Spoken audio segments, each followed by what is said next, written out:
tumatanda ka, mas nagiging seryoso yung thought. Mas nandun na yung reality sa harapan. Last Thursday, August 26, pinatunayan ni Dingdong Dantes na isa siyang certified and solid kapuso nang pumirma siyang muli ng exclusive contract sa GMA Network. Dingdong, kanina pumirma ka ng kontrata sa GMA again. Talagang solid kapuso ka, ha? Oo, ganun po talaga. Solid po talaga. Hindi ko na nga mabilang kung ilang taon na, pero siguro almost half my life na sa GMA. Ang pagpipirmahan ito, tinuturing formality lamang. No? Kanina lamang binabanggit ko kay Dingdong, parang kailan lang naaalala ko, sa 7th floor namin pinirmahan yung una niyang network exclusive contract. Sa bilis ng daan ng panahon. No? But this is an exclusive network contract na lifetime. Sila Perry at Dingdong naman, kahit hindi naman nakapirma, nagsasabi naman sila na their loyalty is with GMA, and we really appreciate that. We are grateful for his loyalty, we are grateful for his professionalism, and we are also appreciative of the way he developed and he has taken care of himself and his career. Dito sa loob ng GMA, ang bali talagang magka-rival. Kahit ayaw yung dalawa, kahit magkaibigan kayo, kayong dalawa ni Richard Gutierrez. Why is it na si Richard may mga assignment na sa news and public affairs like yung wildlife for sale, anatomy of a disaster, survivor? Bakit ikaw hindi ka gumagawa ng gano'n? Is it your choice? Well, siguro, it also depends on the timing. It also depends on, siguro, the availability of the project vis-a-vis yung kanyang... Because I very well know, which we all know, that he's very much involved dito sa mga environmental issues. So, siguro na nagkaroon ng perfect na timing din for him to do a show like that para din sa awareness sa mga tao. Bilang quote-unquote magkaribal, may posibilidad bang magsama kayo ni Richard Gutierrez sa isang project?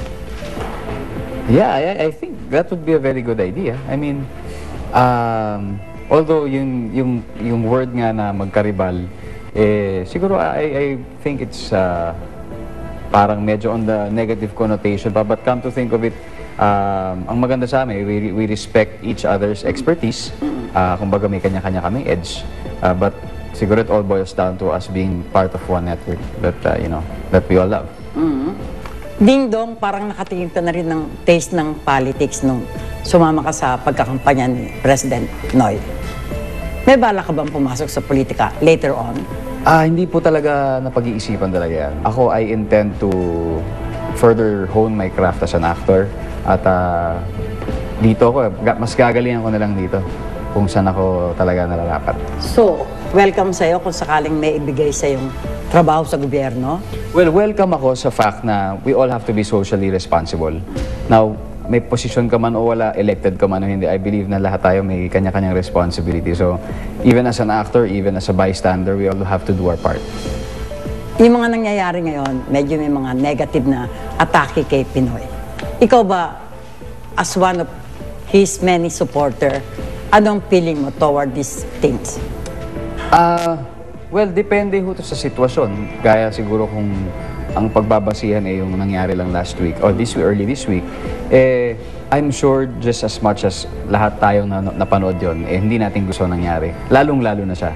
And siguro if there's one thing that I'm sure of, it's that he's doing everything that he can to control the situation now na natapos na siya. Maybe improve on other things. But ito yung mga bagay na siguro hindi natin specifically malalaman because yung totoong trabaho niya nangyayari yan na hindi nakikita natin. Katatapos lang ng Miss Universe, alam ko na yung mga pagtanggap dito ng babae at ng mga gay. Gusto ko naman malaman, curious ako.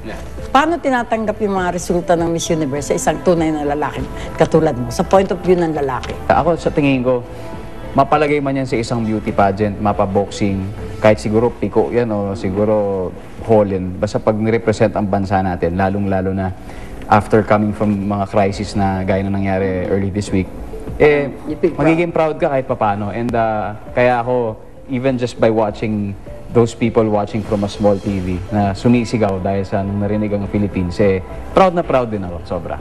You just turned 30. Itong buwan na to, di ba? Pag 30 na ang lalaki, pumapasok na ba sa isip nilang magkaroon ng stable na relasyon, magkaroon ng pamilya, a kid of their own? Pumasok na ba ito sa isip? Oo, 22 pa lang ako, pumasok na sa isipan ko. Ano? Ba't wala kang pinakasalan? Siyempre, may mga kailangan i-weigh pa ng mga factors. Hindi ko alam, siguro hindi pa yun yung tamang panahon. Pero siyempre, habang mas tumatanda ka, mas nagiging seryoso yung thought. Mas nandun na yung reality sa harapan mo. Pero bakit ganon, Dong? Kahit nagano kayo sa kasweet ni Marian, magsama pa kayo sa Entes Lab, kalat na kalat pa rin minsan yung mga chismis na sa sobra daw pagkasilosa ni Marian, nagkakaroon kayo ng mga konting away. Totoo ba to? Hindi rin natin siyempre maiwasan yan. Siyempre, once na makita ng tao that we're okay, di ba? Minsan, hindi naman natin masasabing 100% ng panahon, okay, may mga maliliit na bagay na maaring pinagdedebatihan o pinagdidiskusyonan. So, we can't erase the fact that minsan nakikita rin yan. Pero wala naman seryoso pag-aaway. Wala naman seryoso. Kumbaga, dati kasi yun ang sinasabi namin na kapag may konting alita, nare-resolve ka agad. Siguro, if there's one thing na I'm proud of na hanggang ngayon, ganun pa rin. So, kung may konting di pagkakaunawaan, bigyan mo lang ng konting ilang minuto, at the maximum 30 minutes, tapos na siya. Sa lalaki ba? Anong mas gusto nila sa babae? Silosa o hindi silosa? Balanse. Balanse. Kailangan talagang balanse. Hindi naman pwedeng sobra, hindi naman pwedeng wala. Hindi pa ba nagiging sobra si Marian? Balanse talaga. Balanse. So, balanse yun. ikaw naman, nagsiselos ka ba sa naging past life ni Marian? Hindi ko na rin inaalam ho eh. Dahil hindi rin ako sigurado naman kung sabihin ko hindi ako magsiselos, di ba? So, mas maganda na lang na hindi ko alamin. So, welcome ba sa yung pagpasok dito ng ex niya sa Channel 7? Bakit naman? Yung nasa Survivor? Bakit naman o hindi? Kumbaga, maaring may dahilan kaya siya nandito, may dahilan kaya siya nakuha because of his own expertise. And kung ano man yung talent niya, it's something that we should all respect. May serious thoughts ka naman na baka sakaling one day, you end up with Marian Rivera? Of course, serious thoughts, yes. Serious thoughts. Pero siyempre, panahon lang ang makakapagpabuhay dun sa thought na yun. Which ako I feel very positive about it. So, parang isa siyang magandang thought that inspires me. So, nakaset ng kasal niyo next year? Wala naman ganun. Wala pang set. At saka, then again, yan sabi ko, isa siyang seryosong bagay. So, hanggat walang kasiguraduhan, hindi ko talaga siya binubuo pa sa isip ko. Tsaka sa isip niya dahil siya rin naman marami siyang mga kailangan gawin. And, pero, we're very optimistic naman and we're very happy na yung inspiration na binibigay namin sa isa't isa ay nakakatulong talaga sa amin. Pero natutunan mo ba?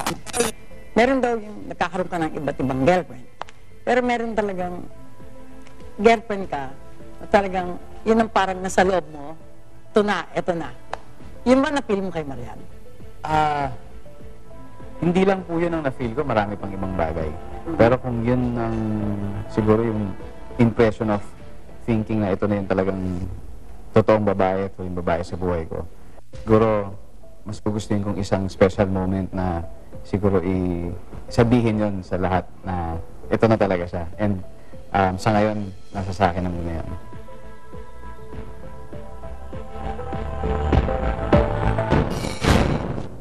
Well, of course, I couldn't leave the country without the consent of my mom. Lantaran ang pagsuporta ng young actress na si Lovie Po sa kanyang rumored boyfriend na si Ilocos Sur Representative Ronald Singson. Pinag-usapan ang pagtungo ni Lovie sa Hong Kong kamakailan upang dumalo sa arraignment ng kongresista for a drug-related case. Siguro ganito ako, pagkaibigan, pagka malapit sa puso ko, talagang aalagaan ko. Siguro I'm just really blessed also that yung mga people around him also are doing the same thing. It's not just me. It's a lot of people na nagsusuporta sa kanya. Bumuelta rin ang dalaga sa mga bumabatikos sa umano'y hindi niya tuwirang pag-amin sa tunay nilang relasyon ng kongresista. People may say anything just because I'm there to support him, but for me, siguro whatever it is that's in my heart, I'll just follow it because usually it's always right most of the time. Ganito akong klaseng tao. Whoever it is that's going through anything, I'll be there to support that person. Samantala, tiwala si Lovie na hindi makakaapekto sa kaso ni Ronald ang naganap na hostage crisis sa bansa, kung saan namatay ang ilang Hong Kong Chinese nationals. Sana hindi naman. I mean, siguro hindi naman makikita ang mga utak ng mga tao ngayon. Hopefully, konting tao na lang makikita ang utak.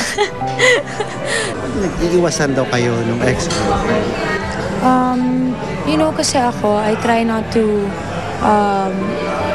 I really don't know her and that's why. Tomorrow, August 29, ay magsisimula na ang bagong season ng Love Bug. Excited si Lovie dahil sa unang pagkakataon ay makakatrabaho niya si Mark Anthony Fernandez. I'm actually very flattered and very happy that I heard nga Mark picked me to be his partner. Hopefully, I get to meet whatever expectations that,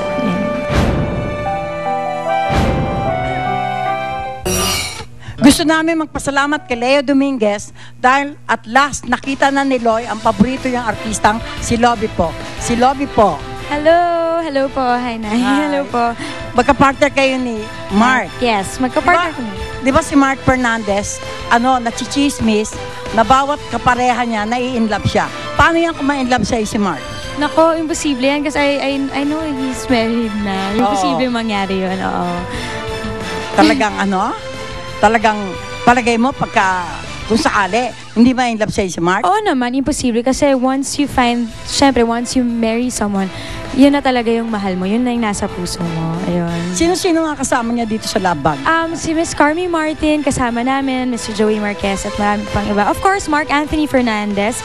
Tomorrow na po, Say I Do ng Love Bug presents Say I Do.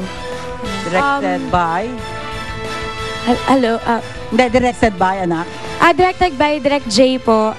At may isa ka na rin ginawang Love Bug, di ba? Yes, kasama ko po si Rocco Nasino. Opo. Tomorrow na po yan after Party Pilipinas. Huwag kang aalis dyan dahil ikaw ang magbabasa ng susunod, ha? Pabor ba kayong gumamit ng interpreter ang kandidata ng Pilipinas sa mga international beauty contest? A, oo. B, hindi. Yan, basahin mo yan, love. Okay.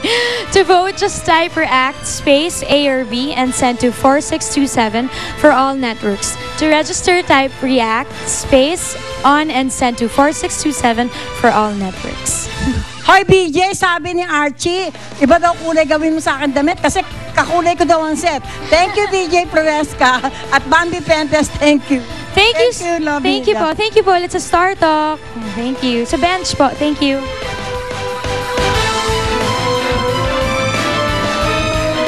Later pa! Totally exclusive! Mark Heras, magpapahinga muna nga ba sa showbiz? Live! Abangan! Startup DX!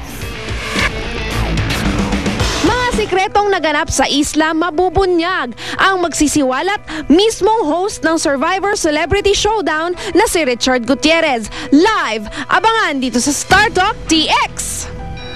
Startup DX!